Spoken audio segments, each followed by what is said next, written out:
Dans le monde des applications modernes, la communication entre les front-ends, ce que l'utilisateur voit, et les back-ends où les données sont stockées est essentielle.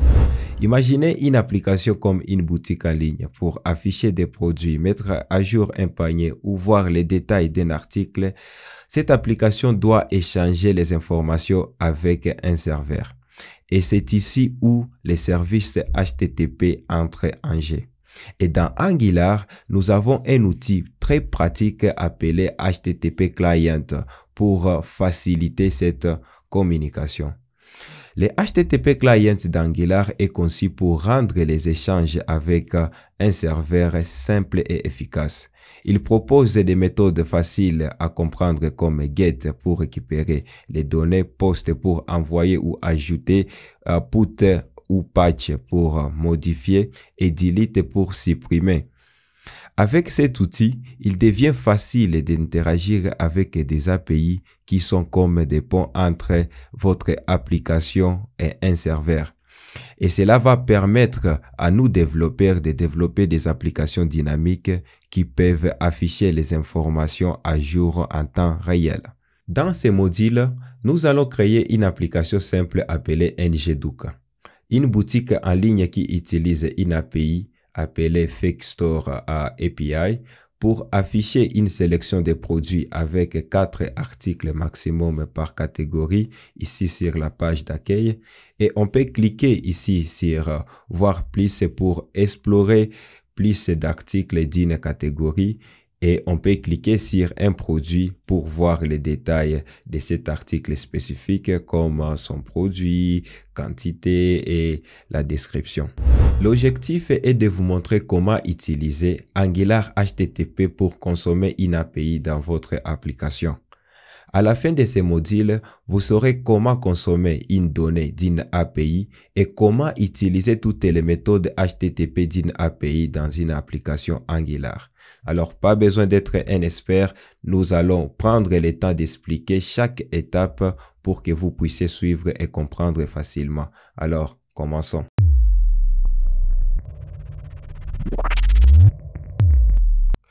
Alors, commençons par créer cette application qui va nous permettre à bien assimiler comment consommer une API dans une application Angular. Alors, je vais me retrouver sur VS Code et là, je vais ouvrir un dossier, l'emplacement de là où je vais mettre mon application. Et je vais juste zoomer un peu, ok. Et là, je vais faire ceci. Et je vais alors taper la commande ng new, suivi par le nom de l'application. C'est NGDuka pour dire Angular Boutique. Alors, je vais dire NGDuka comme nom de l'application. Et je vais dire ici skip test pour ne pas générer des fichiers de test au moment où on sera en train de générer un composant, inline template et aussi inline style pour ne pas avoir des fichiers supplémentaires pour la stylisation de notre application ici NGDuka. Je vais faire entrer et là je vais choisir SCSS pour la stylisation. Et là, on va me demander si je vais activer ici le server-side rendering ou le static site generation. Ici, je vais dire oui. Pourquoi? Parce que je veux que mon application puisse s'exécuter du côté serveur. Parce que ces informations, je veux que ça soit disponible et bien indexé sur des moteurs de recherche. Alors, pour cela, pour cette question, pour le moment, je vais dire oui. On va y revenir pour plus expliquer, mais là, je vais dire d'abord oui. Et on va me dire si je vais le routage côté serveur. Et aussi, pour ceci, je vais dire aussi oui. OK. Et là, mon application sera en train d'être générée. Le processus va dépendre de la qualité de votre connexion Internet. Pour moi, c'est fait. Les packages ont été installés. Et ne vous inquiétez pas pour cette erreur, mais Git a aussi été bien initialisé. Et là, je vais fermer tout ceci. Et pour accéder ici à mon application, je vais dire CD suivi par N avec la touche de tabulation. Je vais faire entrer et là, je serai déjà sur le répertoire NGDuka. Alors, pour ouvrir alors ces répertoires courants, ces répertoires ngDoka dans VS Code, je vais taper ici la commande code avec les points et ça va ouvrir ici cette fenêtre. Donc, je vais fermer l'ancienne fenêtre et rester avec cette fenêtre ici qui prévisualise mon application. Alors, on a notre application ngDoka. Et là, je vais un peu zoomer. On a notre composant principal qui a été généré. Je crois que le mien, c'est l'exécuter. Donc, pour exécuter notre application, on va faire la commande ng s-o. Et là, pour les analyses, je vais dire y pour dire yes. Et notre application sera en train d'être compilée. Et l'application exécutée. Pour cette erreur, ne vous inquiétez pas, notre application n'a pas si retrouvé la route initiale, d'où il faut seulement actualiser. OK. Attendre tout petit peu. OK, et ça marche. Et j'ai mon message ici, Welcome to ngDoka. Alors, pour commencer, remarquez avec moi sur la page accueil de cette application, il y a des produits groupés par catégorie, comme vous pouvez les voir ici. Et il y a un bouton ici, voir plus, qui vous charge de plusieurs produits de cette catégorie sur la page ici, Products. Et aussi, vous pouvez soit visualiser les détails spécifiques d'un produit. Si vous cliquez sur un produit, vous serez redirigé sur la page Product sans S pour visualiser les détails spécifiques pour chaque produit selon son identifiant. Alors, implémentons ces routages aussi pour notre application. OK? Revenons sur VS Code, je vais réduire ceci et ici, je vais créer un nouveau dossier. Je vais appeler sa page, vous pouvez appeler ça UI, c'est là où on va mettre nos composants. Alors, ici, je vais ouvrir ce dossier avec le terminal intégré et je vais générer les composants à Home pour la page d'accueil. Donc, je vais générer celui-ci. OK. Une fois fait, je vais générer aussi les composants aussi Product avec S pour visualiser plus des produits pour une catégorie. Okay. On a ici Product. Et pour un produit spécifique, je vais seulement faire Product sans S. Mais pour ces composants, je vais aussi générer un fichier supplémentaire pour la partie template. Donc, je vais faire une line template. Cette option ici va me permettre ainsi de générer un fichier spécifique pour la partie ici HTML au lieu de l'inclure directement dans une page. Donc, je vais faire égal fields, OK, et je vais donc valider. Et là, j'aurai un fichier HTML et notre fichier TypeScript qui ont été générés. Alors, on a des fichiers générés ici pour ce composant. Alors, créons des routes et lions nos composants par des routes.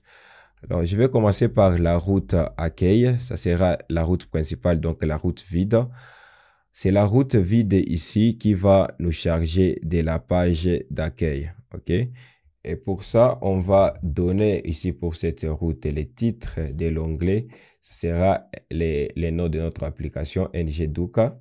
Et on va par cette propriété ici, l'autre componente, lier un composant à cette route. Donc, on va importer les schémas, spécifier ici les schémas pour ces composants. Ça se trouve dans les dossiers Home. Et une fois dans les dossiers Home, je vais ainsi piquer les Home Components. Donc, je vais faire CTRL plus touche gauche de ma souris. Alors, je vais accéder sur ce composant. Je vais ajouter le mot-clé Default. Alors, pour la route Products, je vais faire Path. OK. Le mieux, c'est d'aller sur la route Products, récupérer cette route. Je vais la coller justement ici. Mais la deuxième partie ici, ça sera la partie où on va renseigner les paramètres à récupérer. Ici, ça sera ici les produits, là où on va visualiser tous les produits de cette catégorie. Et là, je vais lier les composants. Composants par import. Et localisons ces composants. Donc, dans page, on va aller sur produit et on va piquer ces composants. Et là, je vais ajouter les mots-clés ici à default. OK. Implémentons la dernière route. Ça sera pour ici les composants product. OK. Et pour ça, je vais justement copier et coller cette route. Je vais ajouter ici virgule. Là, je vais enlever seulement S. Mais pour la deuxième partie, vous allez voir ici, on récupère l'ID du produit à afficher. Donc, je vais faire ID pour la partie params. Contrairement à la page d'accueil, les deux autres routes recevront les titres de l'onglet dynamiquement en fonction des données qu'on a passées en paramètres de la route. Donc, le second paramètre ici. Ici, pour chaque route. Laisse-moi redimensionner ceci. Je vais faire CTRL S. Là, on a implémenté le routage de notre application.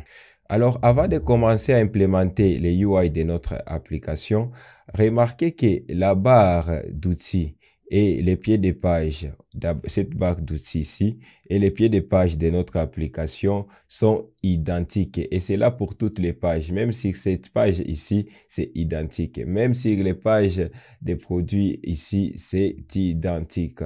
Alors, comment est-ce qu'on va implémenter la barre et les pieds des pages identiquement pour l'ensemble de notre application?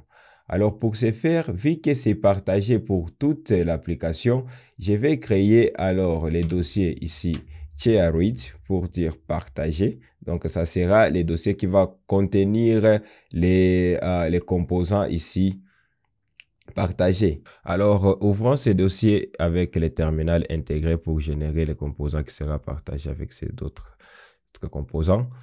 Et là, je vais redimensionner ceci, et juste un peu ici. Et là, je vais faire ng, j'ai généré, et les composants que je vais générer, ça sera toolbar avec tiré flat pour ne pas générer des dossiers supplémentaires pour ces composants. Okay.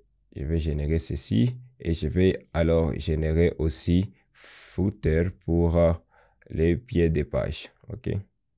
Flat pour ne pas générer aussi dossier. Alors, mes deux composants sont générés. Et là, je vais redimensionner d'abord tout ceci. Okay. Alors, on a notre dossier ici qui est Red. On a notre toolbar. Alors, avant de commencer à implémenter les éléments de notre barre d'outils, remarquez que notre barre d'outils n'a que des éléments, les noms de notre application, et c'est d'autres parties qui n'a que cette icône ici, et c'est la bolle pour afficher le nombre de produits dans les paniers. Alors pour ça, je vais implémenter ici les headers, et dans les headers, je vais mettre d'abord toolbar et vous montrer ici comment est-ce qu'on peut faire. Oups, je vais tout compiler tout ceci. Je vais faire dans mon application que les toolbars ici et les pieds de page ici soient statiques pour l'ensemble de l'application. Et pour ça, je vais venir ici sur les composants principaux. Je vais retirer ici ce titre.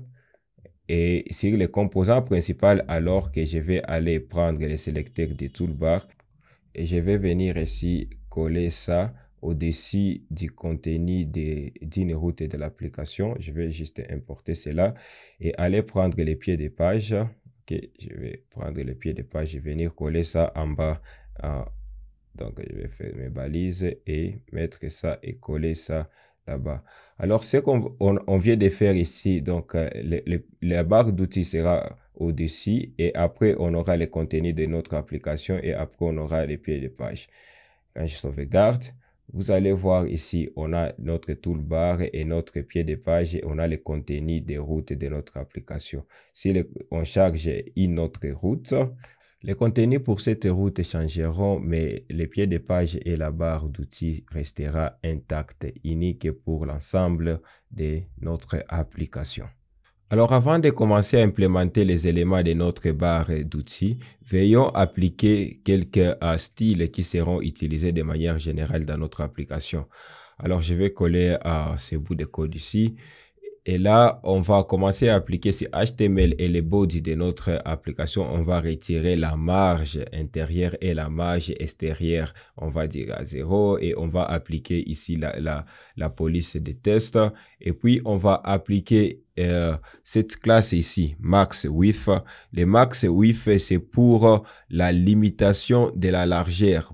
Parce que comme vous pouvez le voir ici, mes éléments ont une délimitation.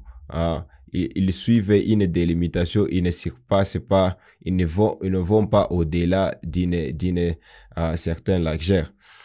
Et après, on va appliquer ces styles ici pour les boutons et on appliquera ces styles ici pour la balise A, pour la couleur et pour esquiver la décoloration.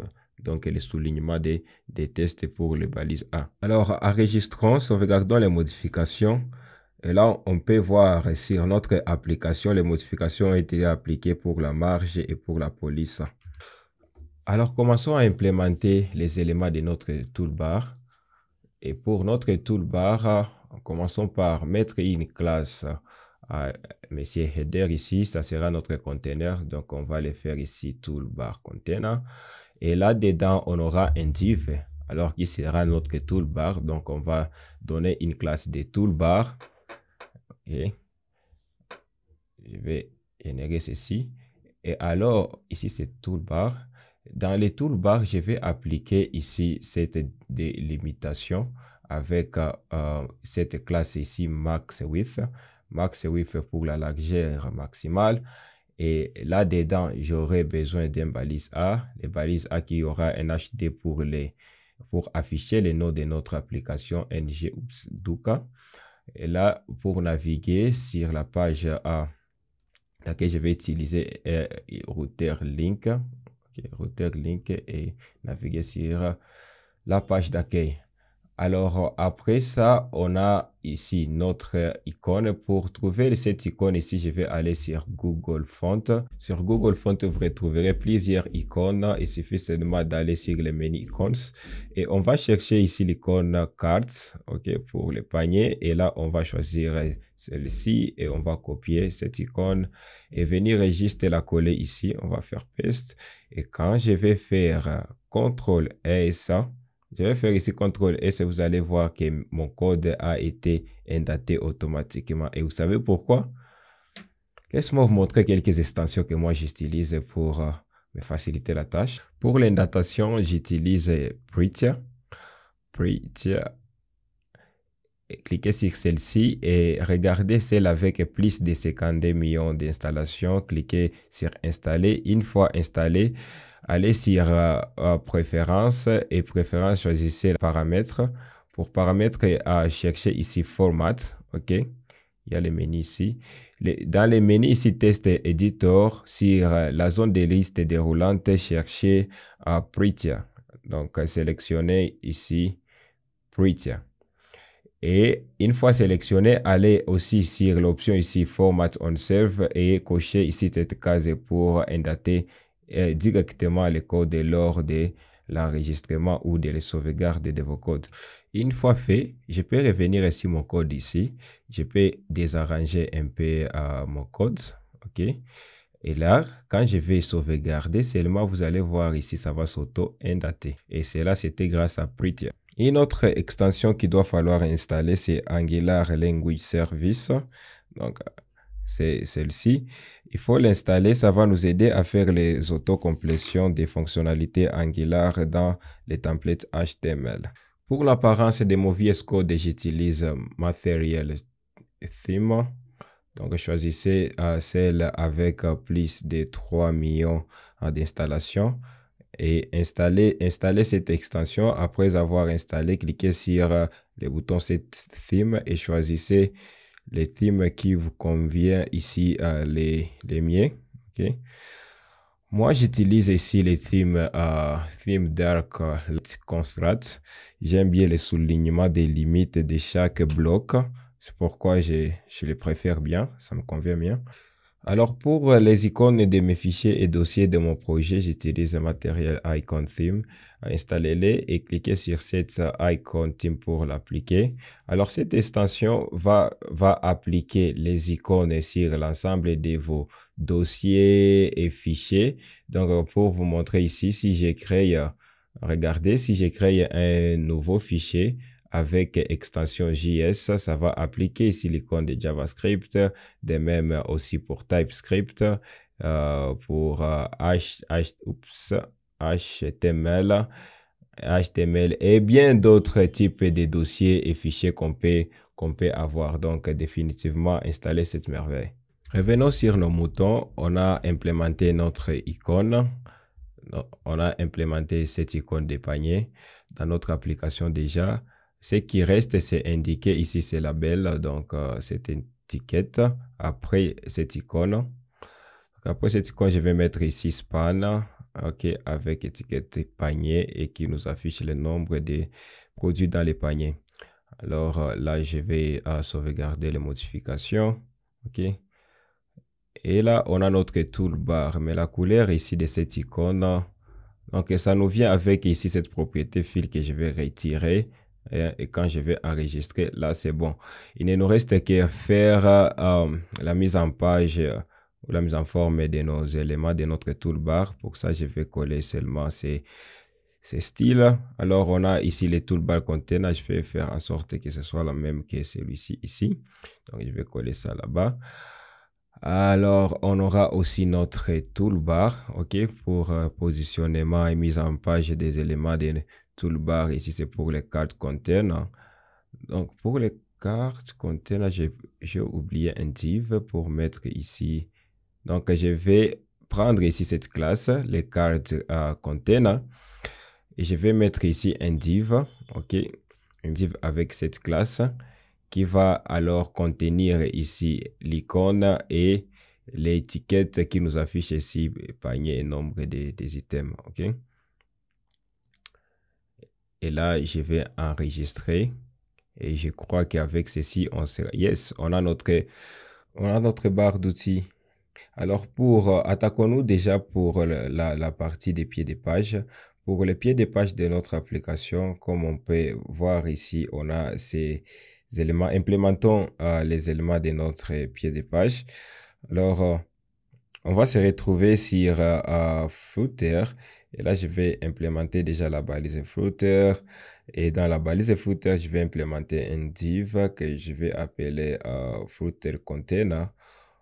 Ça va contenir les éléments de mon footer. Et si c'est div ici, je vais implémenter la largeur maximale pour délimitation de mes éléments. Donc, je vais prendre ici max width. Je vais copier ceci et venir justement coller ça sur ces divs. Et dans ces divs, on peut voir ici, on a la partie à gauche et la partie à droite et l'espace au milieu. Pour ça, je vais créer un autre div que je vais appeler ici left container. OK, dans left container.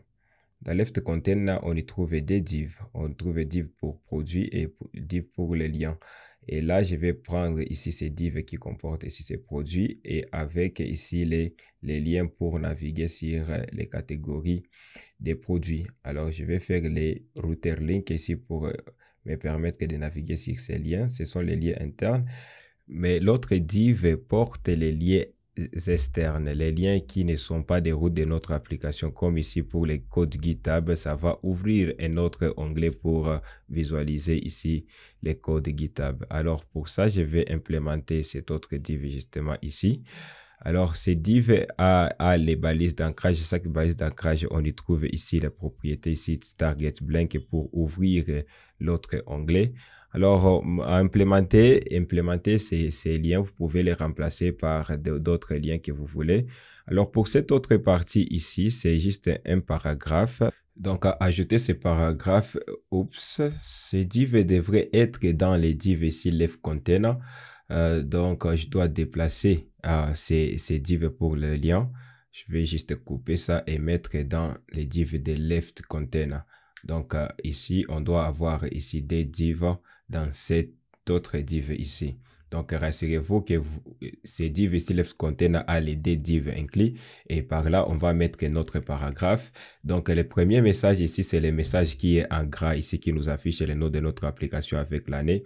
Et après avoir affiché cette autre information, on revient à la ligne pour afficher développé par Amani et propulsé par Malak ici. Et pour la date, donc je vais mettre ma variable ici date et puis ensuite accéder sur la méthode ici getFullHere pour avoir l'année de la date. Donc, après avoir implémenté ces éléments ici, ajoutons la stylisation de nos éléments. Je vais juste coller ces stylisations pour la balise ici footer.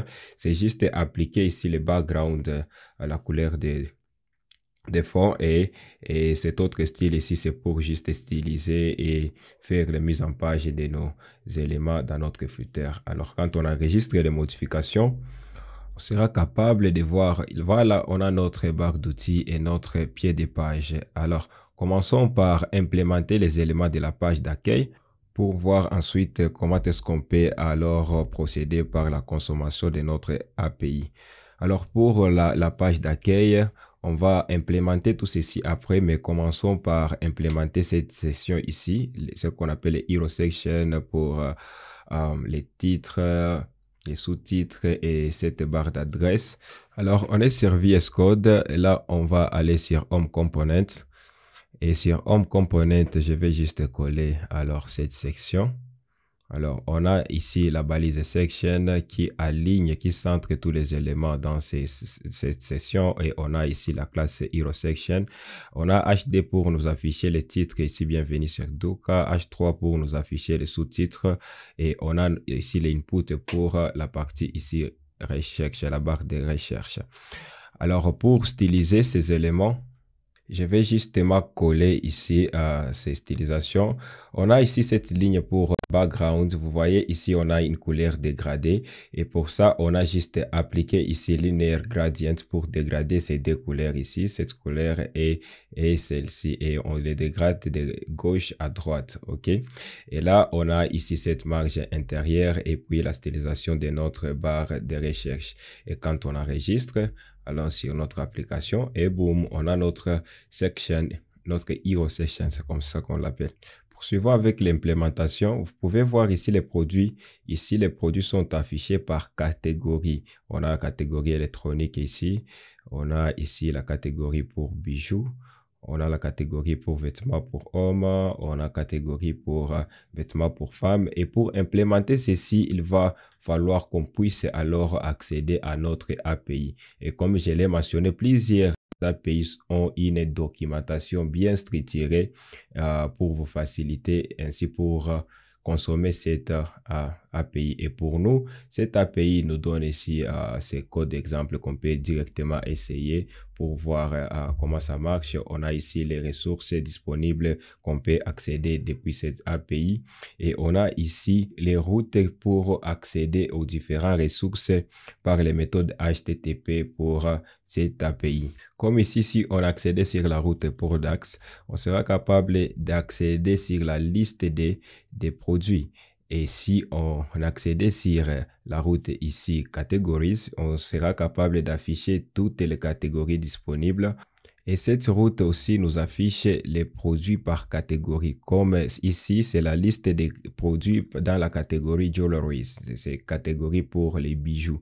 Alors, pour afficher ces produits par catégorie Jewelries, on a accédé sur cette route ici.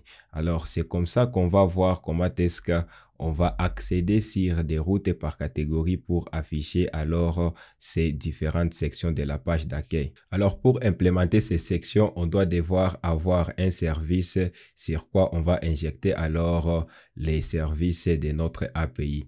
Alors, je vais créer ici sur le dossier API un nouveau dossier et ce dossier, je vais appeler ça core et dans les dossiers core, j'aurai alors un sous-dossier appelé service. OK, et on aura dans les dossiers core un autre sous-dossier appelé modèle pour nos différentes interfaces. Alors, voilà les deux dossiers et sur dossier service, je vais l'ouvrir avec le terminal intégré. Je m'excuse. Alors, ici, je m'excuse. Alors, c'est ici que je vais générer alors à part cette commande ici avec S cette fois, je vais générer alors les services API. OK. Je vais valider. Alors ici sur notre service, la première des choses à faire ici dans notre service API, c'est définir alors la route principale de notre API avec API sur quoi, si dans cette variable qu'on va stocker alors la route principale. tous ceci sont des routes secondaires. Alors, la route principale, c'est la route ici, https://fakeapi.com que je dois alors copier et aller ainsi stocker ça dans notre variable API ici. Et pour commencer à utiliser notre API, il va nous falloir définir une variable appelée HTTP qui va ainsi stocker les services HTTP qui nous donne ici Angular, c'est le service HTTP client. Et pour commencer à utiliser ici les services client dans notre application, il va nous falloir passer quelques configurations. Donc ici sur les fichiers des configurations de notre application, on va aussi fournir les services HTTP par dire ici provide HTTP client et en parenthèse on va spécifier qu'on va l'utiliser avec les services ici fetch. Ok, juste cette configuration, ajouter seulement cette ligne, une seule ligne dans la ligne de configuration, et alors ici on doit être capable à commencer à implémenter nos différentes méthodes qui vont nous permettre de consommer notre API dans notre application. Alors pour cette route ici catégorie, remarquez qu'on a 4 catégories que nous fournissent notre API qu'on doit implémenter ici sur la page d'accueil. Alors pour l'implémenter après cette session ici, on va créer un composant ici dans Product. Je vais l'ouvrir avec le terminal intégré. Pourquoi un composant? Parce que c'est ce composant qu'on va utiliser pour cette catégorie, réutiliser ça pour cette catégorie au lieu de recréer des composants pour chaque catégorie spécifique. Et alors, je vais générer un composant que je vais créer et que je vais utiliser pour la liste ici des produits. Je vais donc appeler ça product list pour liste des produits. Et je vais générer un fichier séparé pour la partie template. Donc, je vais dire inline ici fields et je vais dire aussi inline style fields pour générer aussi un fichier séparé pour la partie CSS. Donc, je vais faire entrer. Et là, vous allez voir, j'ai 3 fichiers ici générés, fichier HTML, fichier TS et fichier CSS pour la partie de stylisation. Alors, pour mon composant ici, liste est généré. Alors, je vais aller sur mon composant ici. Liste, récupérer ici les sélecteurs. Je vais récupérer ces sélecteurs que je vais afficher alors après ici cette partie section. Oups, je vais mettre ça entre balises ici, ben, je sais pas. Donc, et là, je peux avoir les moyens de l'importer. Alors, après, enregistrons les modifications pour voir ce que fait ici ce product list. Alors, dans notre application, attendons que ça charge. Et là, ça peut charger alors ce qui se trouve dans product list. Alors, pour notre API, ici, c'est sur cette route ici. Remarquez que sur cette route, on prévisualise les produits par catégorie ici, jewelries. Et pour implémenter cela, je vais justement copier ceci pour ouvrir la partie documentation. Je vais aller sur documentation. Ici, sur la partie get all categories, on peut voir ici, on a utilisé fetch et on a renseigné ici par ce chemin ici pour récupérer les produits par catégorie dans JavaScript. Mais pour le faire dans notre application Angular, on va se retrouver ici sur la partie service où on va implémenter une fonction qu'on peut appeler getProducts by category. By category qui va être une fonction et on va ouvrir ici notre bloc de fonctions et cette fonction va nous retourner ici par les services HTTP. On va accéder sur la méthode get et on va renseigner alors les chemins sur quoi on veut obtenir les ressources, ces chemins ici. Donc on peut prendre ici ces chemins, ok, et renseigner ça comme string. Et puisque ici, dans ces schémas, on retrouve déjà ici, cette partie ici principale qu'on a stockée dans API. Pour cela, je vais alors utiliser mes backtricks et qu'on appelle string interpolation, que je vais accéder sur la partie API. OK, sur cette partie, je n'aurai plus besoin de cette partie ici. Alors, ce qui reste ici, je vais alors rapatrier ça à mon API. Alors, on vient juste d'implémenter une fonction qui va nous permettre de recevoir les produits par catégorie. Alors, pour utiliser cette fonction pour les différentes catégories, alors, on doit devoir passer un paramètre à la catégorie qui sera spécifiée lors de l'appel de cette fonction. Et on peut donc remplacer cette catégorie par cette variable qui va supporter ainsi la catégorie dynamique. Alors, pour notre fonction ici, notre fonction nous retourne un observable d'objet. L'objet ici, c'est MP flou. Pour typer alors la réponse que nous retourne ici à notre requête, on prendra l'objet retourné par la requête. On va typer ses propriétés selon la valeur qu'elle contient. De ce fait, je vais sélectionner l'un de ces objets et copier cela et partir sur un AI chatbot comme Gemini. Et là, je vais je vais lui dire, fais-moi une interface TypeScript DC JSON. Et entre parenthèses, ici, je vais coller ici et valider. Et là, j'aurai ici l'interface pour mon produit et je vais copier cela et repartir sur mon application, sur la partie ici modèle. Je vais créer un fichier que je vais appeler ici product.modèle.ts. Et là, je peux coller ici l'interface de mon produit. Et pour exporter ici ces produits, que ça soit disponible en dehors de ces fichiers, je vais mettre ici export. Et là, je peux venir ici sur ma fonction. Pour convertir alors ici ce type, je vais venir ici sur la partie get et je peux donc préciser ici, notre requête va nous retourner ici des produits. Si je précise ici produit, vous allez voir ça va nous retourner ici observable des produits. Je vais ici une liste de produits. Alors, on va voir que cette fonction ici va nous retourner ainsi un observable d'une liste de produits. Alors, l'observable d'une liste de produits, cela veut dire quoi? L'observable ici, c'est juste le type d'une variable comme la variable ici, liste de produits. Cela veut dire seulement qu'on va se souscrire à notre variable ici, liste de produits pour recevoir les produits en temps réel sans avoir à actualiser la page. Ne vous inquiétez pas, on verra comment est-ce que ça fonctionne. Alors, venons voir comment est-ce qu'on va utiliser alors tout ceci. On va sur product.list.component et là, je vais déclarer une variable appelée products.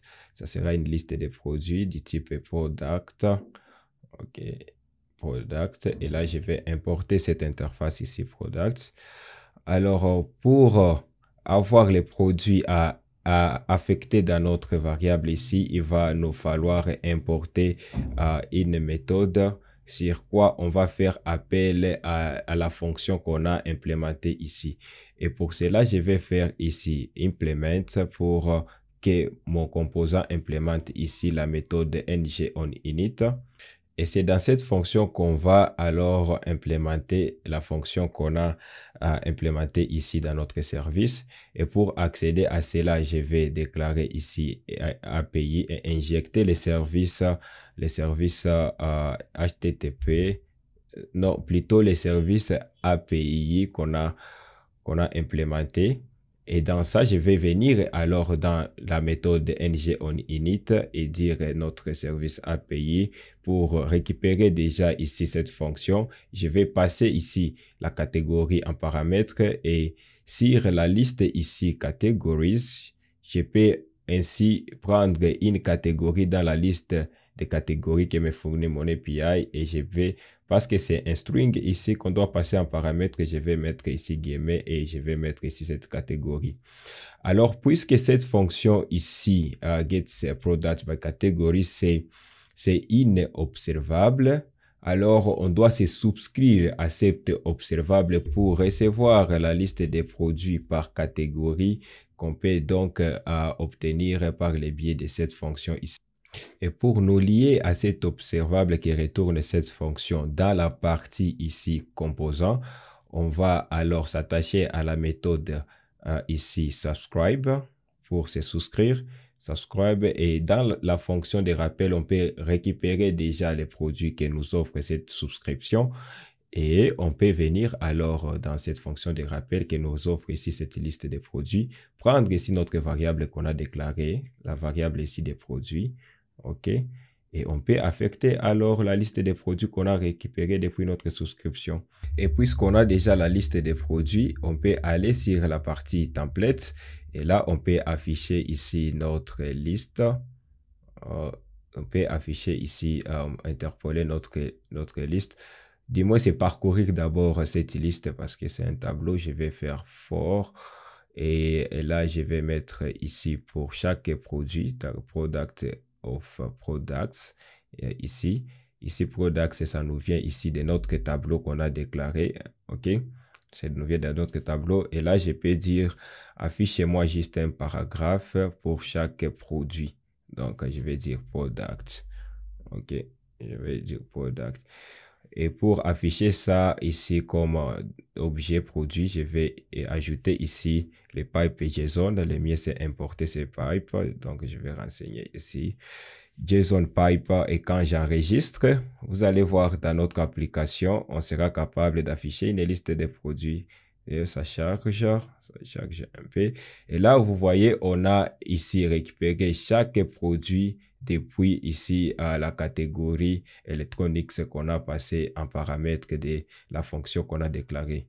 Alors, implémentons des éléments de UI pour chaque produit qu'on a récupéré ici. Donc, lions ces données à des éléments qu'un utilisateur peut comprendre. Et remarquez alors, pour chaque catégorie, on a les titres et on a ici cette action pour visualiser une liste, toute la liste de cette catégorie.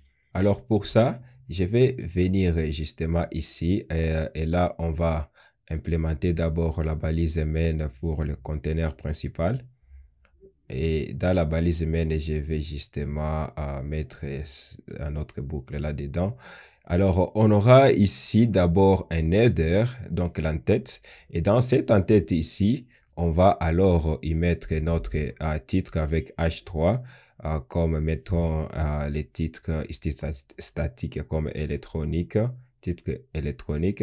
Et on aura ici la balise A pour la partie action ici, pour être à mesure de naviguer alors sur la liste où on va afficher tous les produits de cette catégorie. Et là, j'aurai besoin ici d'importer ici les routeurs link pour la navigation. Donc, on aura ici routeur link et on n'a plus besoin ici de JSON pipe. Et ça, je vais mettre alors ici routeur link. OK, pour le moment, on peut aller simplement sur la route vide. Et je vais retirer ce JSON, j'ai plus besoin de ça. Et alors, remarquez, dans la balise A, on a ici cette étiquette et cette icône. Cette icône ici, on a icône Aero et cette icône ici, Aero Forward, que je vais copier et venir juste coller ça ici. Et mettre au-dessus de cette icône, je vais mettre alors un span pour voir plus. OK, alors pour voir plus, et là on peut remarquer dans notre application on a l'entête et on a chaque objet pour chaque produit. Alors pour chaque produit, implémentons alors ces UI ici.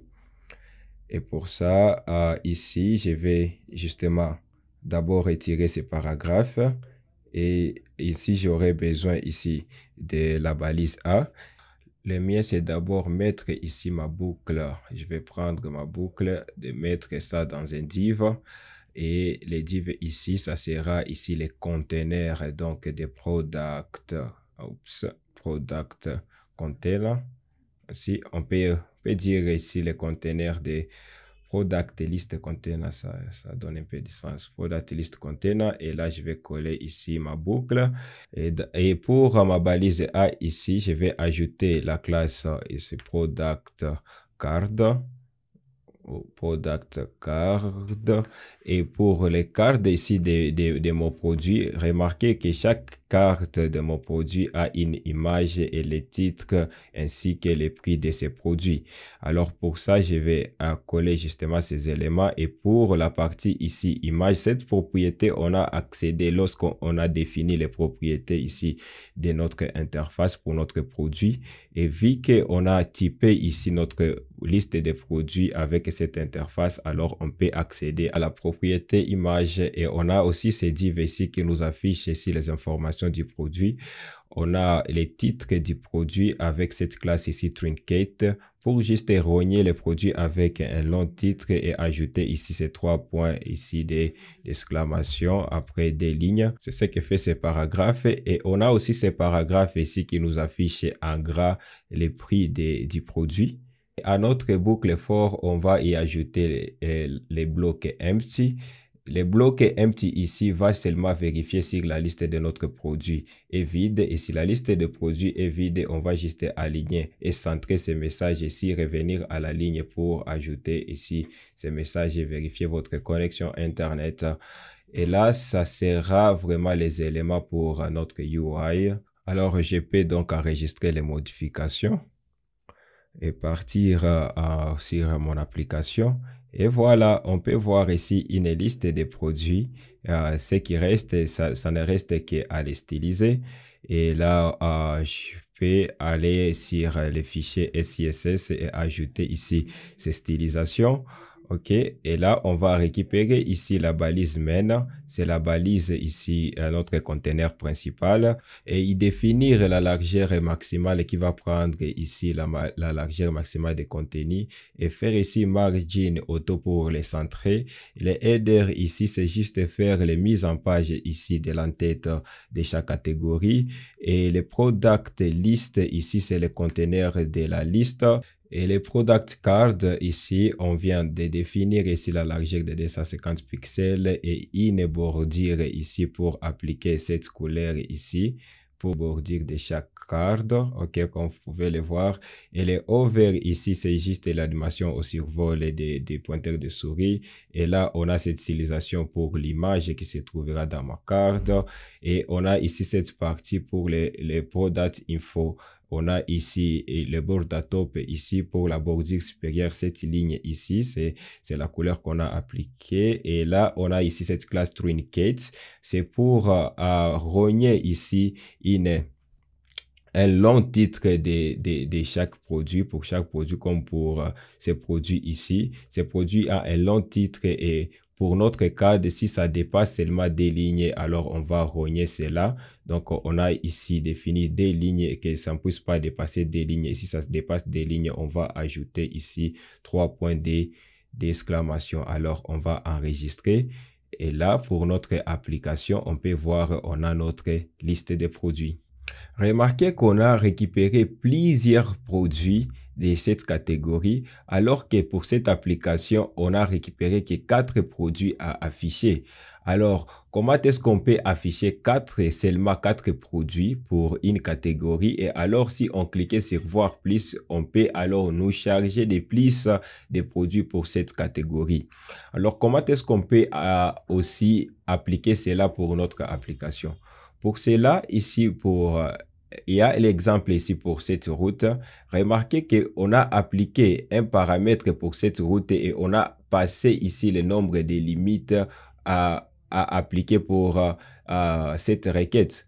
On peut appliquer cela ici pour catégorie, pour la liste des produits par catégorie.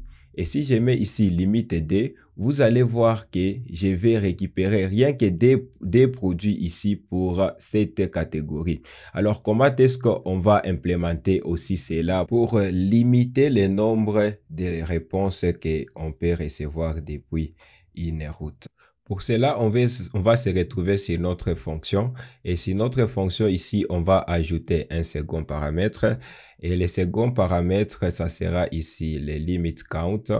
Ça sera le nombre des limites qu'on veut et ça sera du type number.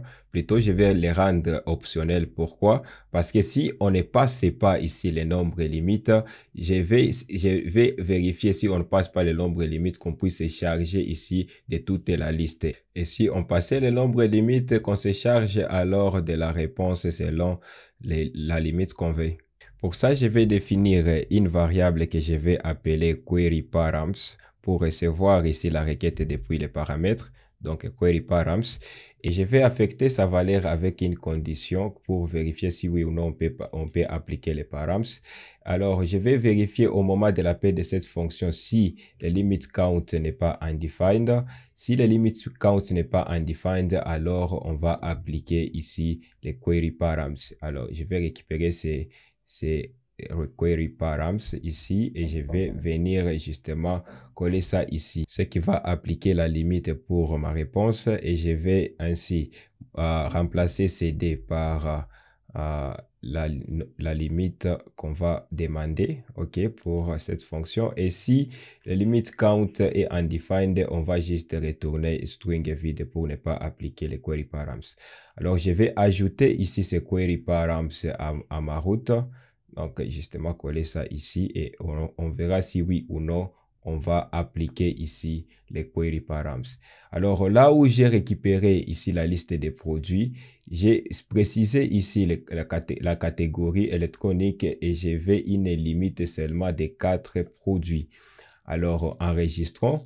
Et si on revenait sur notre application, on ne peut voir que 4 produits qui ont été récupérés. Mais ici, mon icône, cette icône ici pour mon application, ce n'est pas visible. On va retourner sur la liste des produits et ici, je vais retirer cette propriété. Et là, on n'a pas appliqué ici cette classe ici, classe action. Ok, je vais appliquer ça sur la balise ici A. Je vais appliquer la classe ici action. Ok, je vais tout sauvegarder et là, c'est bon. Alors, appliquons ici, faisons la même chose ici pour les autres catégories. Alors, pour les autres catégories, pour qu'on soit capable de réutiliser ici les product list, pour qu'on soit capable de réutiliser ces mêmes composants ici pour les autres catégories, alors on doit avoir les inputs. Donc, je vais recevoir ici les section title, les titres de chaque catégorie. Les section title, c'est ce qui va prendre ici les titres pour chaque catégorie. Et là, je vais recevoir ça depuis les composants parents. Donc, ça sera input. OK. Et je vais mettre ici, ça doit être requis. Donc, à chaque fois qu'on importe ces composants, on doit préciser ici les titres. Donc, ça sera ici du type string, ok? Donc là, on doit vraiment préciser ces titres quand on a importé ces composants. Alors, pour la catégorie et les limites aussi, je vais dire ici, à chaque fois qu'on fait appel ici à ces composants, on doit aussi préciser ici les queries, donc la catégorie qu'on veut récupérer des produits. Donc, on va aussi préciser ça, ça sera du type string. Et pour la limite aussi, donc pour les queries, je vais dire pour les queries limites, pour le nombre ici des limites, les limites count, ça sera aussi un input. Input. Mais pour celui-ci, je ne vais pas dire require, ça sera seulement du type number. Pourquoi je ne mets pas require ici? Parce que ça doit être ça doit être number ou indéfini, parce que quand on va faire appel à cette fonction ici, on peut ou ne pas préciser la limite. Ok, alors ici on peut venir alors préciser ici les section title, les titres pour la section ici, la section des listes des produits. Pour cette première session, on a ici Electronics. Pour les queries, ici, je vais aller sur l'API, voir la liste ici des catégories. Pour la liste des catégories, on va récupérer la première catégorie. Donc, ça sera La première requête, c'est pour le query. Et pour la limite ici, c'est 4. Alors, si on passe 4 ici, ça ne peut pas accepter parce qu'on tente de passer ici à un number, un string, d'où on peut se lier par propriété et cela va passer. Alors, autre chose, je vais enregistrer et puis pour notre... Oups, c'est comme si on n'a pas tout enregistré. On va tout enregistrer. Et là, c'est bon. Vous voyez, ça marche toujours. Faisons de même pour les autres catégories. Alors, je vais ajouter ici BR pour revenir à la ligne et copier ici ceci 3 fois. Ok, je vais implémenter ça 3 fois pour les autres. Ici, pour la deuxième catégorie, je vais récupérer ici les jewelries. Pour la partie bijoux, ça sera ici. Le query, c'est jewelries et les titres pour cette session ici, c'est bijoux. Ok, bon, je vais préciser là, bijoux. Et alors, le query limite, c'est toujours 4. Et pour ici, cette partie, vêtements pour hommes, ça sera ici les titres. Ça sera vêtements pour hommes. Et pour les queries, ça sera alors men's clothing. Men's clothing, I don't know. Quelque chose déjà, ce sera men's clothing. Et aussi pour les vêtements pour femmes, je vais prendre women's clothing et préciser ça pour query. Et pour les titres aussi, on va ici dire vêtements pour femmes. OK? Et alors, avec cette implémentation, on peut alors nous afficher toutes les sections ici. Je vais donc enregistrer. Et là, on va partir sur notre application. Oups, on n'a rien que les catégories électroniques partout. Qu'est-ce qu'on a fait? Revenons sur la liste, là où on a implémenté sur les composants ici à Product List. On n'a pas appliqué ici nos inputs. Donc, pour ici, on va appliquer ici Query. Donc, là, on va appliquer Query. On va appliquer aussi la limite. Ça doit être depuis cette variable ici. Query limit count. Et là, je vais enregistrer. Yes. Mais les titres, les titres de chaque catégorie, c'est toujours électronique. Alors pour ça, on va mettre ici cette session ici. Ici, sur la partie template, on va remplacer ici notre titre par les titres dynamiques qui va être renseigné par les composants parents. Quand j'enregistre, OK, ça marche. Nous avons bijoux, nous avons vêtements hommes et là, nous avons vêtements femmes. Ajoutons une marge ici en bas. Là, je vais partir sur composants. Ici, je vais juste mettre BR pour revenir à la ligne des fois et ça va ajouter cet espace ici. Alors, avant d'afficher plus de produits pour chaque catégorie, je vais mentionner une bonne pratique. Alors, ici, là où on s'est souscrit d'un observable avec cette méthode ici, subscribe, c'est une bonne pratique de stocker ici cette souscription dans une variable. Je peux déclarer une variable que je vais appeler ici product subs et ça sera ici du type souscription parce que c'est une souscription. Ça sera ici du type subscription. OK, il faut l'importer depuis RxJS et venir appeler ça ici et stocker alors notre souscription. Alors, puisqu'on a appelé ça en init, alors on va implémenter ici la méthode onDestroy qui va nous désouscrire alors à cette souscription au moment que notre composant serait en train d'être détruit. Donc, on va appeler la méthode, c'est la méthode ici, onSubscribe.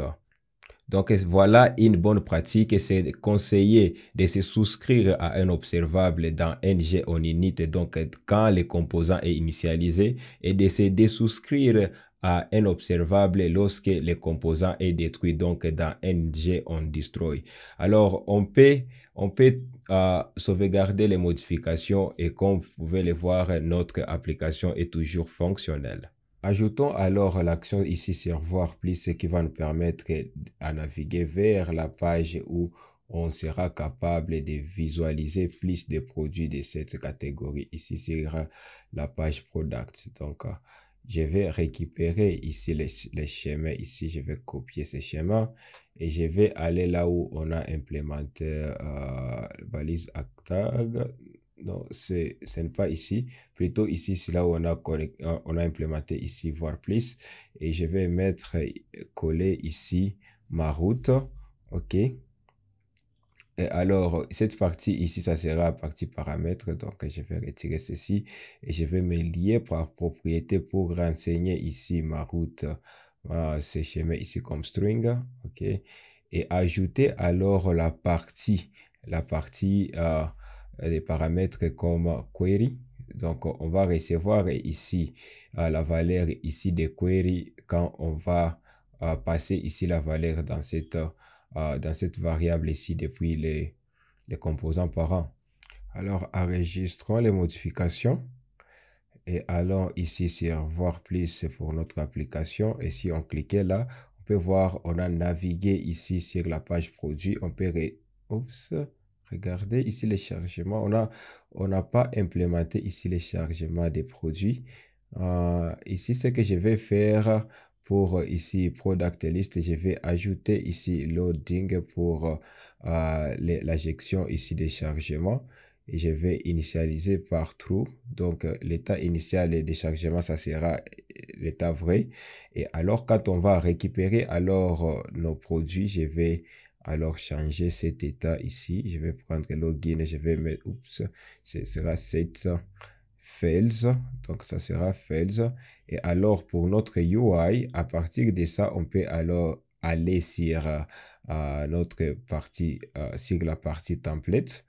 Et là, à partir de if, je peux visualiser l'état ici de notre chargement. Quand c'est en cours de chargement, alors on va visualiser ici à partir de H1, on peut dire chargement, chargement des produits, ok, 3 points. Chargement des produits en cours, et quand ça va finir, alors on va prendre tous nos éléments et on va afficher ça sur l'écran. Alors juste ça, et je vais sauvegarder. Et vous allez voir ici l'indication de chargement de nos produits. Quand je vais aller ici, vous avez vu chargement des produits. Et quand le produit sera là, alors ça va s'afficher. Alors implémentons la page plus de produits par catégorie ici. C'est le composant ici à product qui n'a que ces paragraphes ici pour le moment. Alors, je vais retirer ces paragraphes pour commencer à implémenter les éléments de ces composants. Alors, la première des choses, c'est récupérer d'abord les paramètres passés ici, cette catégorie. Et pour ce faire, on doit se retrouver ici sur la partie configuration et ajouter ici sur la configuration des routes, ajouter la fonction ici où il fait component input binding, ce qui va nous permettre seulement, à partir seulement des paramètres ici qu'on a passé de cette route, je peux copier ici. Si on arrive ici sur ces composants et on définit ici ces paramètres avec la valeur comme input, seulement comme ça, on sera capable alors de recevoir la valeur ici des paramètres de cette route. Alors, vu que j'ai déjà la valeur passée en paramètres, je peux alors implémenter ici le composant principal avec cette classe ici, maxWidth pour maxWidth. Ici, c'est juste pour la limite ici de la largeur maximale. Pour cette limite ici, de la largeur maximale ici de mes produits. OK. Alors, pour charger cette liste, alors la liste complète, c'est qu'on va, on va faire ici, je vais récupérer seulement les sélectionneurs ici des app list. OK. Alors, je vais importer ceci.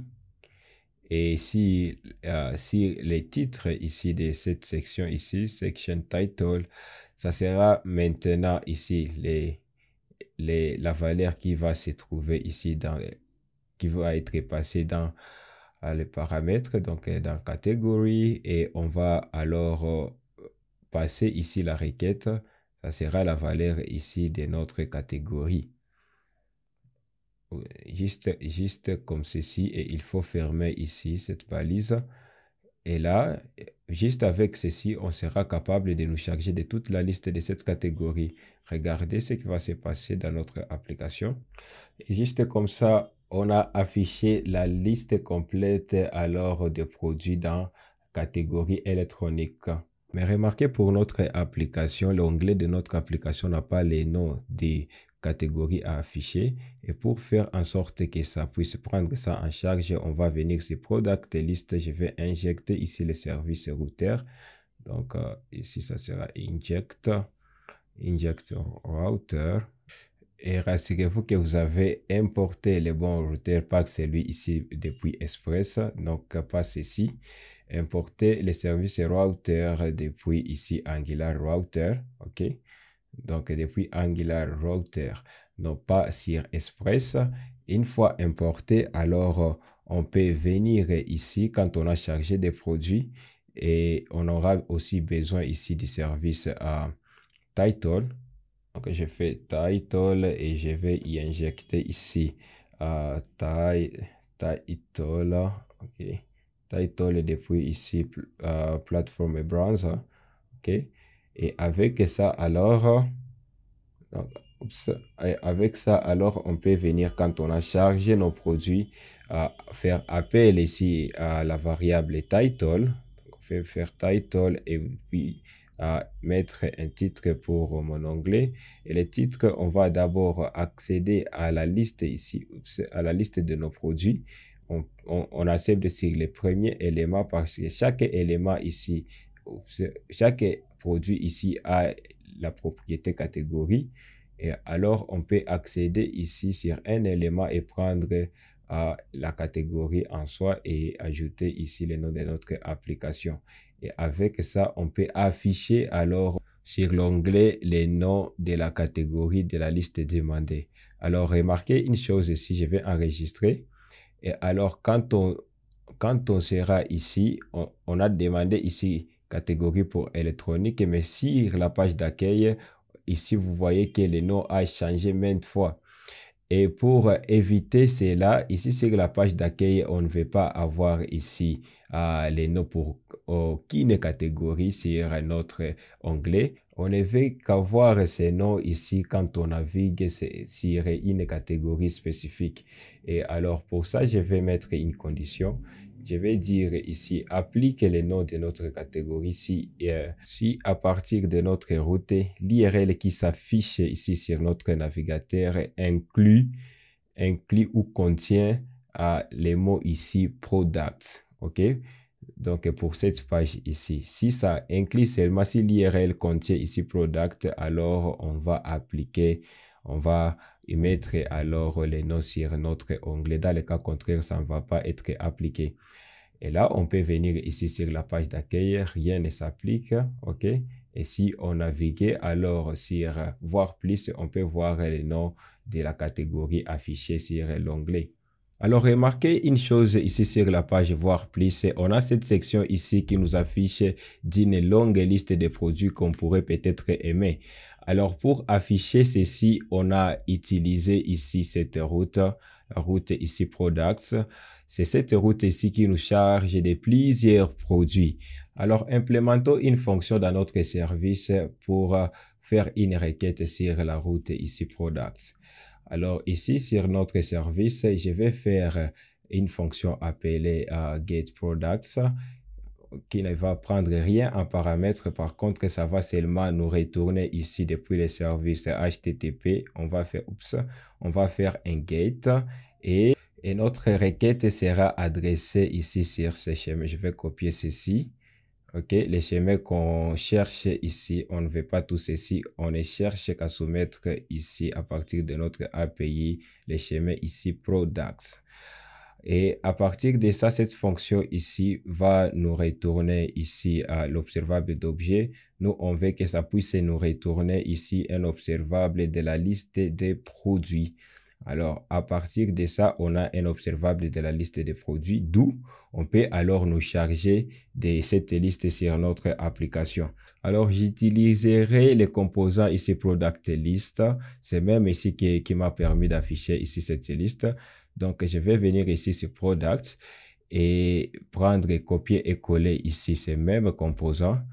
Et ici, je vais mettre ici le BR juste pour revenir à la ligne.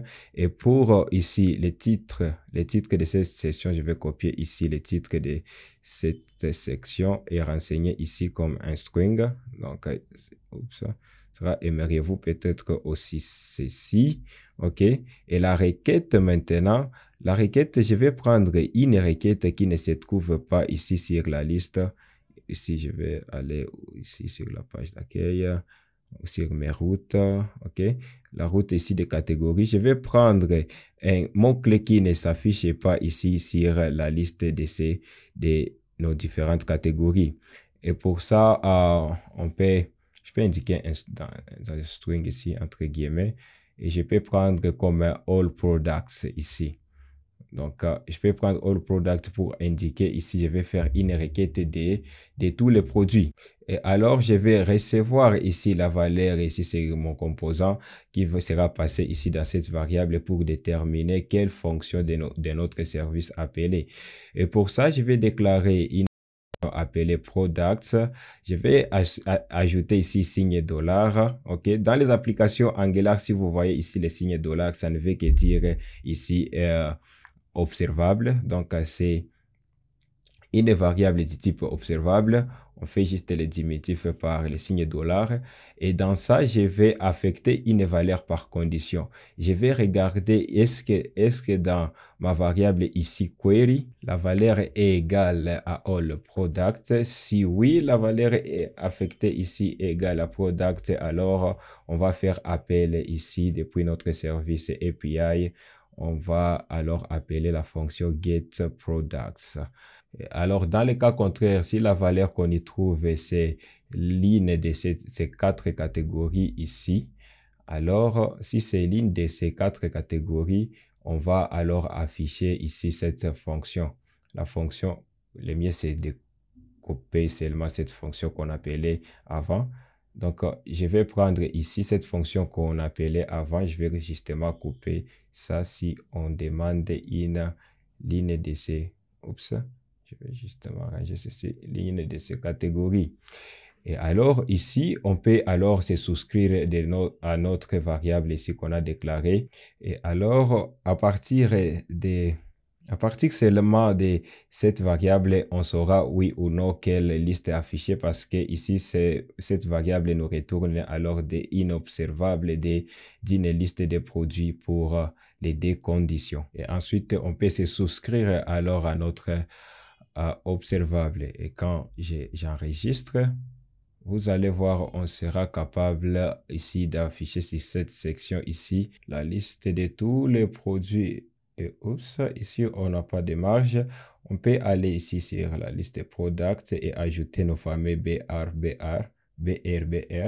Et je vais justement enregistrer. Et là, on attend que ça charge. On peut voir ici notre marge. Et oups, je ne vais pas afficher ici cette étiquette voir plus parce qu'on a plus de produits affichés. On est déjà sur la page voir plus. Alors pour cacher cela, on va venir ici sur product list, ici là où on a implémenté ces blocs. Je vais alors afficher par une condition. Je vais faire if. OK. Je vais faire if. Et je vais déplacer ici ces blocs de code ici dans les blocs de conditions. Alors, je vais vérifier une condition simple. Je vais vérifier ici si query limit. Ici, si query limit n'a pas été renseigné parce que ça n'a pas été renseigné ici sur la page ici voir plus. Alors ici, notre variable peut être soit un number ou soit undefined. Alors, on peut mettre une condition de dire si notre variable ici query limit, on peut seulement afficher ici ces blocs de code si cette variable n'est pas undefined. OK? Donc, si ce n'est pas undefined, on peut afficher ce bloc de code. Je peux enregistrer pour vous montrer. Vous allez voir ici, ça charge. On n'a plus alors voir plus. Ajoutons un autre BR ici, juste pour une marge supplémentaire. Alors, OK. Et là, on a notre session et on n'a pas voir plus. C'est parce que ça n'avait aucun sens d'avoir voir plus sur la page de voir plus. Alors, implémentons des fonctionnalités qui vont nous permettre de naviguer sur la page des détails pour visualiser les détails de chaque produit, un produit spécifique. Alors, pour cela, on va aller ici, là où on a implémenté notre carte. OK, ici. Sur notre carte, on va ajouter alors la propriété router link pour naviguer sur la route ici, product. Je vais copier ceci et venir justement coller ça ici. Et là, on va nous lier ici à notre route et afficher cette route ici en string. OK. Alors, on va laisser la première partie comme telle, mais plutôt pour les ID ici. Donc, je vais retirer ceci et ajouter ici, faire la concaténation ici des products à partir ici de notre produit. On peut accéder alors à l'idée de ces produits. Je vais prendre products et là, je peux alors accéder à la propriété ID et de ce fait, je saurai naviguer alors sur cette page. Si j'enregistrais les modifications et qu'on cliquait ici sur l'un de ces produits, alors on peut cliquer sur ces produits ici. Oups.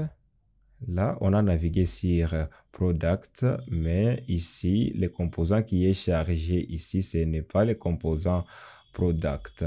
Alors, on peut aller ici sur la partie route. Ici, sur notre route, ici, on devait charger ici. Donc, on a chargé les mauvais composants, donc on peut partir sur page et on doit charger product ici et localiser ces composants, ajouter ici les mots-clés default. Là, je vais enregistrer. OK, là, c'est le bon composant qui est alors chargé. On va afficher les informations pour chaque produit ici. On clique sur chaque produit. Alors, sur cette page, on va afficher les détails pour chaque produit. On va afficher cette session et aussi, on peut cliquer ici sur le bouton ajouter au panier et on peut ajouter les quantités et diminuer les quantités des produits à commander. Alors, implémentons ceci sur notre composant ici product. Implémentons cela pour notre application aussi sur cette page. Et pour ça, je vais venir ici sur le composant ici, la partie component et définir déjà la variable ici product. Product qui sera alors ici du type product de notre interface. Donc, on va importer cela. Mais avant de récupérer ici les produits affichés, je vais implémenter la méthode ici onInit. Je vais dire ici implémenter onInit. Mais tout d'abord, remarquez une chose pour cette route ici dans notre application. Alors, pour cette route, il y a une liste qu'on nous suggère ici des produits. Si j'ai cliqué sur l'un de ces produits et que les paramètres ici de cette route changent, je vais que les détails de ces produits s'affichent sans avoir à recharger à la page. Et pour faire cela, on doit être à mesure d'observer les paramètres ici de cette route. Et pour être à mesure de les faire, je vais justement implémenter ng onInit. Et là, je vais injecter ici les services ici route. Cette fois, on va injecter ici route, pas les routes avec R. Route sans R, on va injecter alors les services activated routes.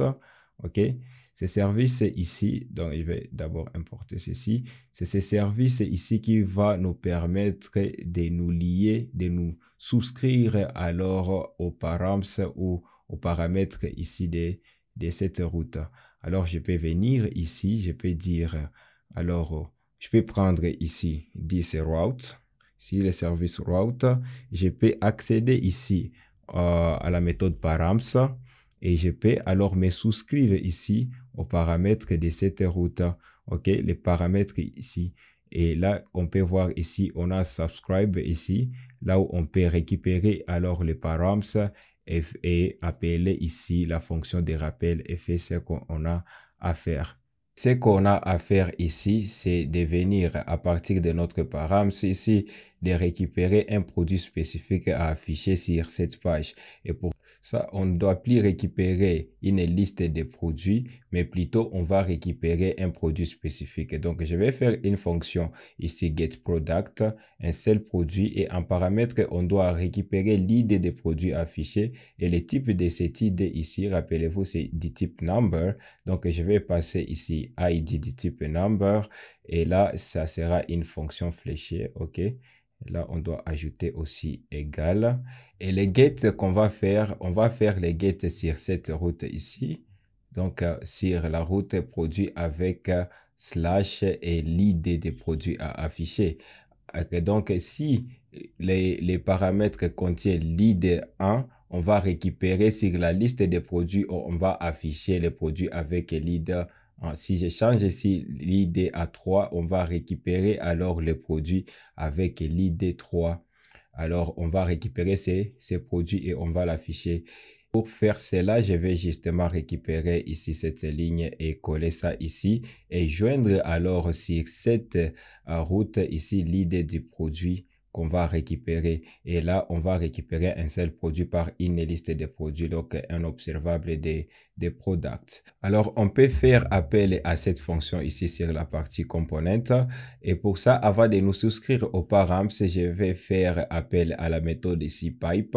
La méthode ici pipe nous aide à exécuter une ligne de code avant de nous souscrire à une observable. Et là, je ferai appel à un opérateur switchmap, c'est un opérateur RxJS. Switchmap et rassurez-vous de l'importer depuis RxJS. Et pour ça, ça va me permettre de récupérer les params, ok? De récupérer les params et à partir de cette fonction de rappel, je peux alors accéder ici à mon service, d'où il faut injecter ici ce service, le service API. Donc, je vais faire API service et je vais faire ici this API et je vais accéder à la méthode ici getProduct. Et puisque on observe ici params, on observe ici les paramètres de notre route, je vais faire params et si params, je vais récupérer ici la propriété ID. Les noms de ID, ça doit être les mêmes noms de paramètres qu'on a spécifiés pour cette route. Alors, quand on va accéder ici sur l'idée de ces produits et alors on va s'abonner une fois pour toutes. Donc je vais faire ici subscribe et vu qu'on a déjà précisé ici cette méthode, je récupérerai alors les produits, ok? Je vais récupérer alors les produits et dans ce callback je vais alors faire appel à la variable ici product sur quoi je vais affecter alors la valeur des produits que j'ai récupérés depuis ma souscription. Alors, quand on va affecter ici ces produits, les miens, c'est indiquer le chargement alors de ces services. Donc, à l'initial, le chargement, ça sera through. Ok, je vais importer ici le signal. Et là, quand on aura alors chargé notre produit, on va indiquer ici pour notre loading, oups, on va dire set et on va affecter ici fails. Ok, parce que le chargement sera fini déjà. Alors, pour afficher les titres de ces produits ici sur l'onglet ici de cette page, pour ça, on va injecter les services title, vous le savez déjà, on va injecter ici title, ok, title depuis ici Angular plateforme et on peut venir alors ici et dire ici title set et là on peut mettre alors les titres pour l'onglet depuis notre produit ici. On peut accéder au produit et on peut alors prendre ici les titles, les titres de ces produits et sur quoi on peut ajouter alors le nom de notre application ng Duka. C'est juste ça pour récupérer les produits. Donc, je vais enregistrer les modifications. Mais d'abord, vu qu'on a fait ici une souscription à un observable, une bonne pratique, c'est détruire ici cette souscription. Donc, je vais implémenter ici on destroy. Je vais implémenter cette méthode juste ici en bas, on destroy. Et là, je vais avoir une variable qui va stocker ici cette souscription. Donc, je vais faire route sub, ça sera ici du type ici subscription. Ça sera ma souscription, ok.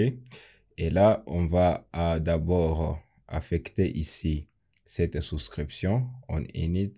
À l'initial, on va affecter cette souscription et quand on va détruire ces composants, on va alors se désouscrire. Donc, on va faire route unsubscribe, ok. Alors, on va se souscrire ici à cet observable au moment de l'initialisation de notre composant et se désouscrire lorsque ce composant sera détruit.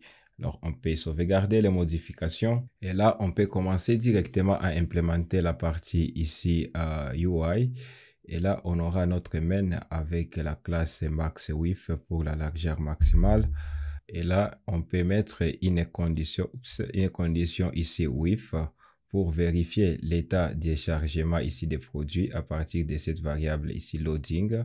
Si loading est oui, donc si is true, donc on va afficher ici un H1 qui dit ici chargement du produit, ok, du produit avec 3 points, chargement du produit en cours.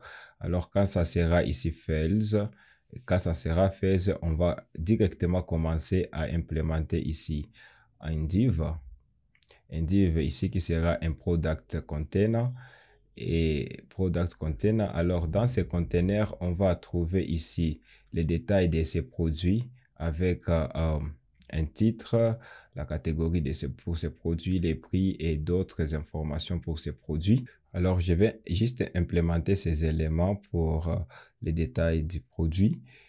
Et là, on va commencer par afficher ici cette balise ici MG pour afficher l'image du produit. Mais là, on me dit que cet objet peut être probablement undefined. Et pour gérer ici cette erreur, le mieux c'est vérifier une condition si les produits contentent afficher ces informations existent. Donc, je vais sélectionner ici tous ces éléments ici et je vais faire ici une condition à partir de if. On va vérifier si les produits existent ici.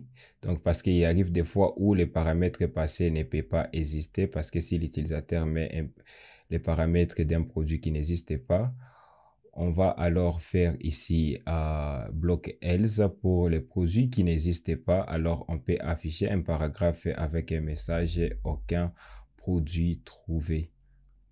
Si on ne trouve pas ces produits que l'utilisateur a renseigné, on aura ici aucun produit trouvé avec la classe ici center. Et là, je peux coller alors mes éléments. Ok, on commencera ici par afficher l'image de ces produits et puis afficher ici le product info pour l'information ici du produit, parce que ici on a la partie gauche pour l'image et la partie droite pour les informations du produit, les titres du produit, la quantité du produit, les prix du produit, et on a ces divs ici qui comportent alors ces deux boutons pour ajouter jusqu'à 5 et diminuer jusqu'à 1 la quantité de ces produits à commander. Alors, on a ces divs ici, qui a ici ce span ici pour quantité. Ici, ce bouton qui se désactive si la quantité est égale à 1. Et le mieux, c'est implémenter ici cette fonction. La fonction ici, quantity handling. Et je vais prendre cette variable qui va être initialisée par un signal. Et la valeur initiale, ça sera 1. Et pour cette valeur ici, on ne peut pas aller en dessous de 1 et on ne peut pas aller au-delà de 5. Alors, c'est signal ici qui va nous permettre de jouer avec la quantité comme ça et de les multiplier par les prix du produit pour trouver le prix total. Alors ici, sur la partie template, alors, Pour ces boutons, ici, ça ira désactiver si le product quantity est égal à 1. Et si on cliquait sur ce bouton, on va faire appel ici à cette fonction ici, quantity handling, qu'on va passer alors l'opération à faire. Si l'opération ici est égale à add, donc on va faire l'action d'incrémenter la valeur ici. Alors, dans le cas contraire, on va faire l'action de décrémenter cette valeur. Alors, on peut désactiver ces boutons et à l'événement clic sur ces boutons, on va faire appel à cette fonction où on va passer ici un paramètre l'opération minus pour décrémenter la valeur de cette variable. Et si c'est span, ici nous affiche alors le product quantity, la valeur pour notre variable. Et le B ici, c'est pour afficher ça en gras. Alors, on a notre bouton qui incrémente la valeur de cette variable ici et qui est désactivé si la quantité de cette variable est égale à 5. Et après ces divs, on a ici HR pour juste cette ligne pour nous diviser de ces divs. Et on a aussi cette partie ici, je vais retirer d'abord cette fonction. Et on a la partie ici totale ici qui nous affiche le prix total pour notre produit. Vous pouvez aussi afficher ça en francs si vous voulez, mais je l'affiche ici en dollars. Alors, on prend les prix du produit et on multiplie ça par la quantité ici qu'on est en train d'incrémenter, décrémenter. On a ces boutons ici pour ajouter les produits au panier après avoir choisi la quantité pour ce produit. On peut cliquer sur ajouter au panier et le nombre va s'incrémenter dans notre panier. Ensuite, on a BR ici pour revenir à la ligne, HR pour le soulignement et on a ces paragraphes ici pour afficher la description du produit. Et après quoi, on peut avoir ces paragraphes ici pour la partie du produit non trouvé. Donc, dans ces divs ici, Product Info, dans les divs Product Info, on retrouve un autre div ici, Quantity Container, et après quoi, on a les autres éléments ici. Alors, si on sauvegarde les modifications et prévisualisons ici ces éléments non pas encore stylés, on peut voir même l'onglet ici changer. Et puis, on peut voir l'image de ces produits et on peut voir les autres informations de ces produits et on peut même incrémenter et décrémenter la quantité à commander pour ces produits. Alors, stylisons ces éléments ici. Alors, on peut revenir ici sur la partie composant et ici sur la partie style, je vais juste coller ici ces stylisations. On a ici Product Container qui est notre container ici, notre div principal est ici. Alors, dans ces divs principales, on retrouve notre image et les Product Info. Alors, dans ces composants ici, on retrouve image et Product Info pour appliquer ici la mise en page. Alors, pour les boutons ici avec la propriété disable, quand ces boutons sont désactivés, alors on peut appliquer ces backgrounds et réduire ici cette opacité. Alors, on a ici la classe ici Quantity Container pour aligner ici les div quantity, mais je ne vois pas ici. Je vois ici les éléments sont bien alignés. Je ne vois pas trop l'utilité de cette classe. Je peux enlever ceci. C'est juste une stylisation qui s'applique ici pour notre div ici Quantity Container. Je vais ajouter ici cet espace. Si j'ai enregistré les modifications, alors on peut aller sur notre page et boum, on peut voir ici même sur la partie quantity que notre stylisation a pris effet. Alors, après la visualisation des détails de ce produit, on peut retrouver cette section ici. Alors, pour implémenter cette section, on peut revenir ici sur la liste des produits. Oups, c'est pas ici. Sur Product Component, prendre ici la liste ici de tous les produits. Je vais venir ici sur la partie ici sur le bas des pages ici mettre mes BR et implémenter ces composants et je vais justement importer ça. Et là, alors pour les titres de la section, je vais juste copier et venir coller ça ici et renseigner ici les queries. Je vais récupérer tous les produits et là je peux enregistrer les modifications et là on peut voir ici cette session implémentée dans notre application.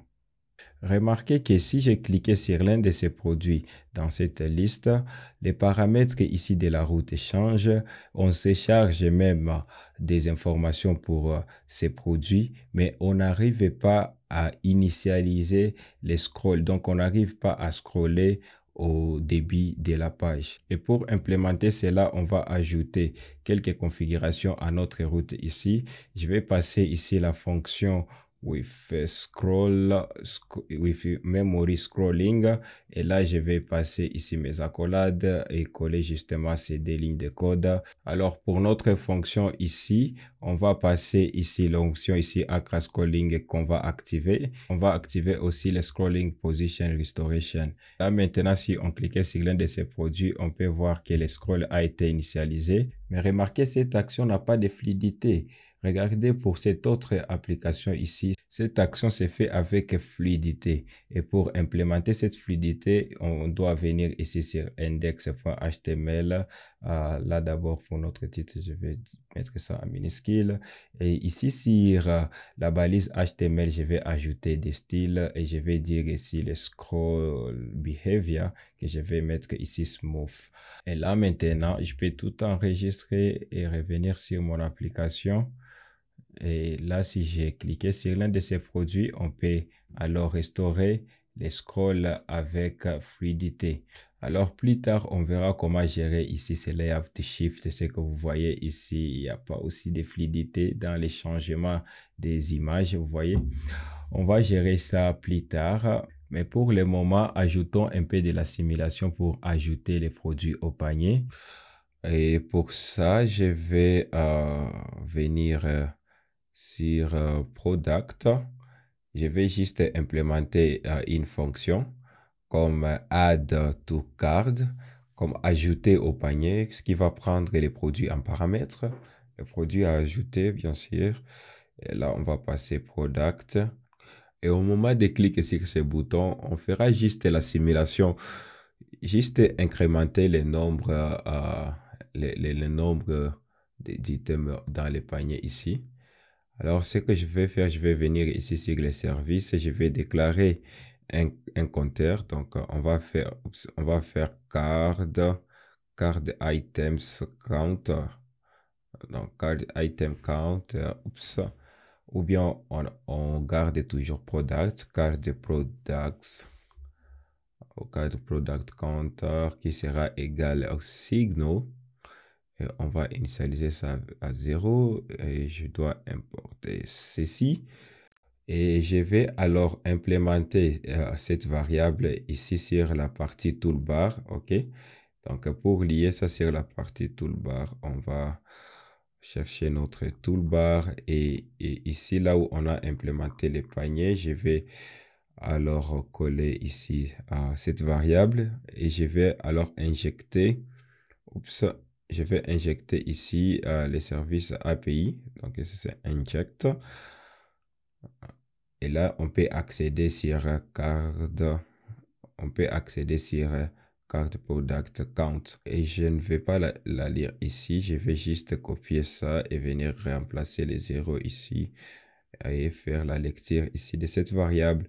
Et pour l'incrémenter, alors là où on a implémenté notre fonction card, je vais accéder à mon service ici, prendre alors card product count et je vais faire l'update et prendre la valeur qui se trouve dedans et je vais incrémenter cette valeur d'une valeur. Alors je vais sauvegarder et laisse-moi mettre un commentaire ici. C'est ici où on était censé ajouter add product to cart. C'est ici où on était censé ajouter ces produits au panier. On va revenir peut-être plus tard. Je vais tout sauvegarder. OK. Et si on cliquait ici sur le bouton ajouter au panier, on doit voir, oups, on n'a pas attaché ici cette fonction sur notre bouton. Donc, on va faire sur événement, cliquer sur ces boutons. On va faire appel ici à la méthode de card et on va passer les produits à ajouter ici. Alors, quand on enregistre, alors et que on clique ici sur les boutons, vous pouvez voir ici le nombre incrémenté au panier. OK. Donc, on peut ajouter ici n'importe quel produit au panier et le nombre de produits au panier, notre compteur va toujours à s'augmenter. Voilà, chers développeurs, je crois que nous venons d'illustrer comment on peut faire toutes les méthodes de get possibles avec une API. Donc, on a commencé par aller faire une requête get, récupérer produits et appliquer les filtres par catégorie. Et sur cette catégorie, on a même appliqué le nombre limite de produits, d'où on a vu comment est-ce qu'on peut implémenter une page qui va nous charger de tous les produits alors possibles de cette catégorie. Et on avait vu comment est-ce qu'on peut afficher les détails d'un produit spécifique. Et oups, on a oublié ici une marge. Donc ici sur produit, je vais juste ajouter notre fameux BRBR et sauvegarder. On va voir ici la marge s'ajouter. Ok, c'est bon. Et avec ça, je crois, on a pu illustrer toutes les méthodes de get ici de notre API. Donc, on a parcouru ici toutes les routes, je crois, sauf ceci. Mais tous les autres get, on a vraiment parcouru et comment ça marche. Alors, on nous reste ici ces méthodes ici, la méthode de post, la méthode ici put, patch et delete. Je vais justement vous montrer comment est-ce que ça marche, comment est-ce qu'on peut utiliser toutes ces méthodes dans une application Angular. Alors, on va toujours revenir ici sur service, là où on déclare ici nos fonctions et écrire une nouvelle fonction. Mais avant ça, ici sur la partie documentation pour post, il y a un menu ici Add New Product, là où on nous montre comment on peut faire un post sur cette route ici et soumettre ces données.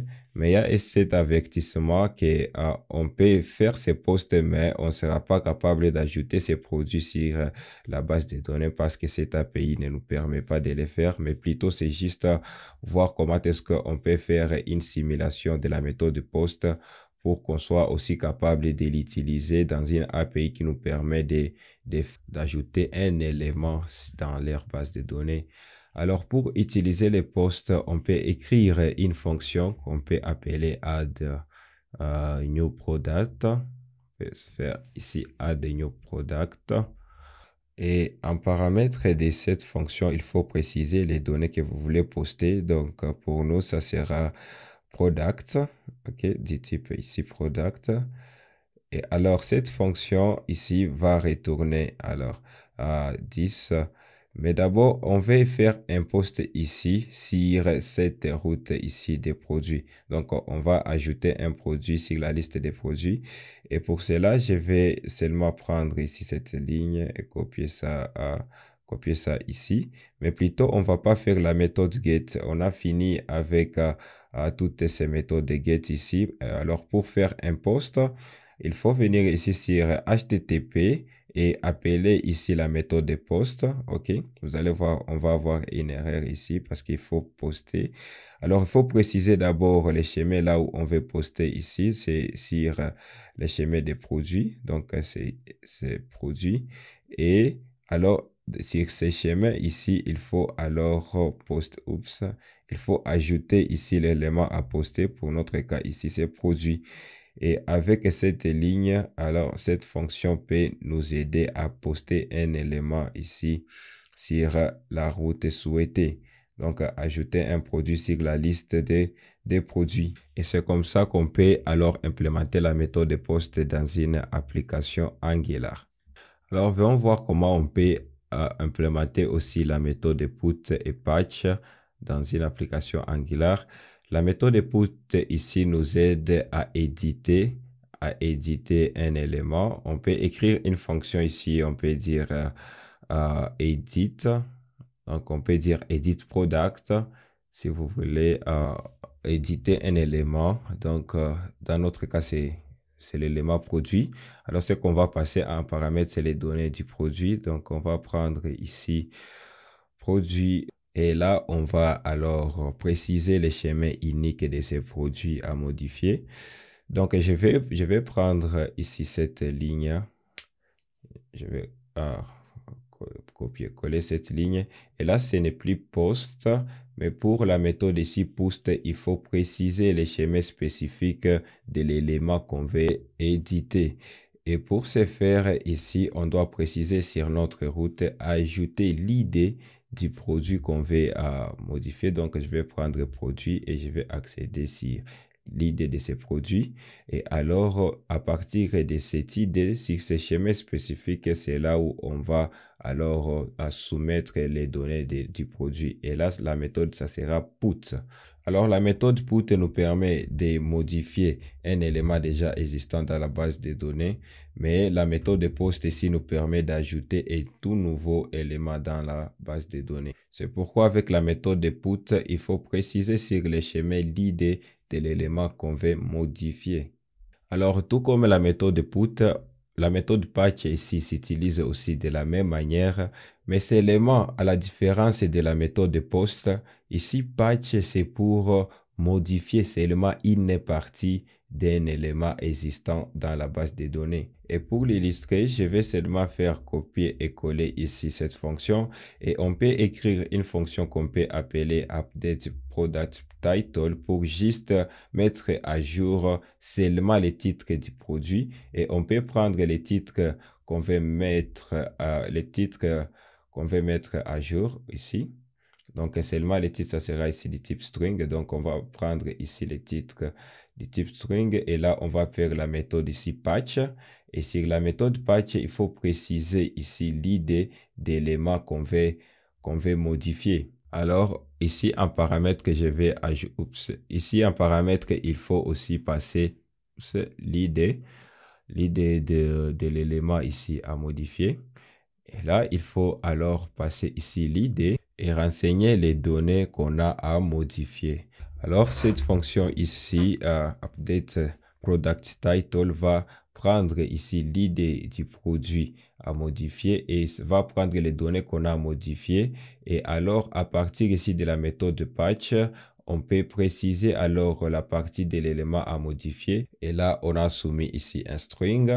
Et à partir de ceci, on peut être capable de modifier rien que les titres du produit en précisant ici quel est ce produit qu'on veut modifier son titre. Et voilà, c'est comme ça qu'on peut utiliser alors cette méthode ici patch. Alors pour delete, on peut écrire une fonction. Alors pour supprimer les produits, on peut dire delete product qui va prendre l'idée du produit à modifier. Et alors ici, on va nous retourner ici, je peux seulement prendre cette ligne, coller ça ici. Et la méthode qu'on va utiliser, c'est la méthode de delete qui ne retourne rien. On peut soit dire void ou on peut ou ne pas préciser ceci. Et alors, les delete ici, la méthode de delete renseigne les schémas ici des produits à modifier ou de l'élément à modifier. Alors pour ceci, on ne va pas poster ici l'idée ou quoi que ce soit. Là, on va seulement retirer tout ceci et préciser seulement les schémas de l'élément à supprimer et la méthode de delete va supprimer l'élément localisé sur cette route. Voilà donc comment est-ce qu'on peut implémenter alors les restes de ces méthodes ici HTTP dans une application Angular. Alors ces fonctions ici, vous pouvez les utiliser. Donc on peut faire appel ici à cette fonction ici. Là où on a dit ajouter ici card, on peut alors accéder à notre service API et appeler la fonction ici add product et préciser ici les produits qu'on a ajoutés. Et on peut donc poster ici ce tout nouveau produit sur la base de données. Mais alors, cette API ne nous permet pas de le faire. Donc, je vais commenter ceci. Plutôt, je vais dire notre compteur ici, je vais l'initialiser à 1 dès lors qu'on aura à faire appel à cette fonction ici. Alors justement comme ça, je peux donc enregistrer toutes les modifications, mais plutôt ici, vous pouvez utiliser toutes ces méthodes dans une application Angular qui vous permet de faire les posts, put, patch et delete qui sont toutes les méthodes possibles qu'on peut faire avec les services HTTP.